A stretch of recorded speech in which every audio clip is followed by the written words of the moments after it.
Hi friends, welcome to our channel. ఈరోజు ఏం తినబుద్ధి అవ్వట్లేదని ఆనియన్ రైస్ చేద్దామని చేశాను.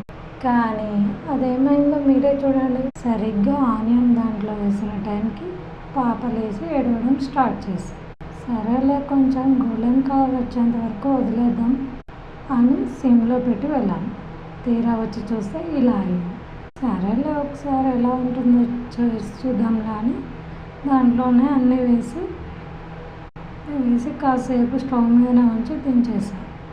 లుక్ వైజ్ ఖరాబ్ అయినట్టు కొట్టింది, కానీ టేస్ట్ వైజ్ అయితే బాగానే ఉంది. ఆనియన్ బాగా ఫ్రై అయినందుకో ఏమో, లేదా నా బాధ చూసి ఆ దేవుడే దీన్ని సెట్ చేసినట్టు. ఇంకేముంది, ప్లేట్లో వేసుకొని తినేసాను. నచ్చకుంటే పడేద్దాం అనుకున్నాం, బట్ సూపర్గా ఉంది. మొత్తం నేనే ఖతం చేసేసాను. ఎందుకంటే అందరికీ కర్రీ ఉంది, నాకే లేదు. Please subscribe.